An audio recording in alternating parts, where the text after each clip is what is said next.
Ani vedodi vedodi li. That's Hebrew for I am my beloved's, and my beloved is mine.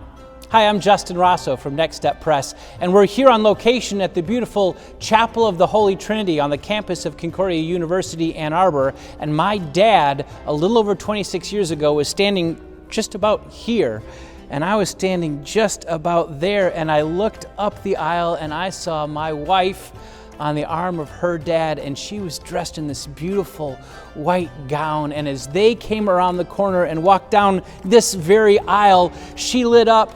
The saying is like a kid in a candy shop, right? That's what she was like. Everywhere she looked, there were things that gave her delight and joy. She saw our family and friends. She saw me, her groom, and I'll never forget the sight of Miriam walking down that aisle to come and join my side as we walked forward before God and our family and friends to speak tender promises of love, promises to last a lifetime, promises of commitment and faithfulness and trust. It's no wonder that God uses that image of a bride and a groom on their wedding day as one of the promises, one of the images for God's love for us and our love for God right back. You can see it already in Mount Sinai when God descends after He's brought the people of Israel out of Egypt, and He makes promises to that people like a bride to his groom, and the people respond with promises like a groom to her bride. And that covenant, that promise there goes forward with God and God's people. And unfaithfulness is sometimes talked about like a spouse being unfaithful to their marriage vows. We see in Song of Solomon a great love poem in the Old Testament. And it's kind of funny to have that love poem in your Bible. It gets a little bit racy at times. But in that love poem is an expression of the bride where she says, I am my beloved's, and my beloved's is mine. That confidence in the love of the groom, that confidence that I am acceptable as I am, that expectation that I belong to Jesus and Jesus belongs to me right back, that intimacy is one of the tender promises God has for you.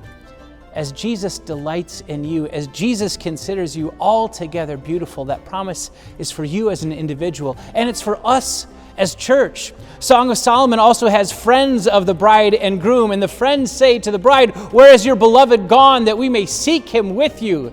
It's like at our wedding reception when I'd kind of stepped out to have a laugh with a couple of friends, and they were tinking the glasses, and my best man came up and said, hey, where are you? They're looking for you.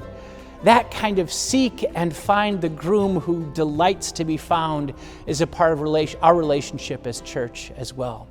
So there I stood with my bride by my side, and my dad was the pastor officiating the service, and next to me was the groom's maid of honor, my sister, and next to Miriam was the bride's maid of honor, her sister, and our best man stood to her left, and we had attendants, friends, and family members that bore witness to our promises, but also belong to our relationship to each other. That's an image you also have as church.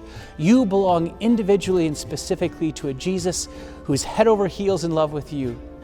And you get to say to your friends, to your family members, hey, I know Jesus is around here somewhere. He promised he would be. Where's he gone? We will seek him with you.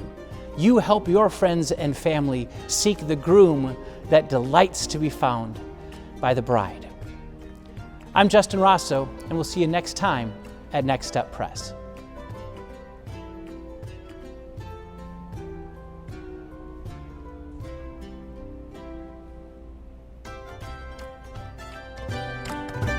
This video is brought to you by Next Step Press in collaboration with St. Paul Lutheran Church and School in Ann Arbor, Michigan. If you'd like more information about St. Paul, check out www.stpaulannarbor.org.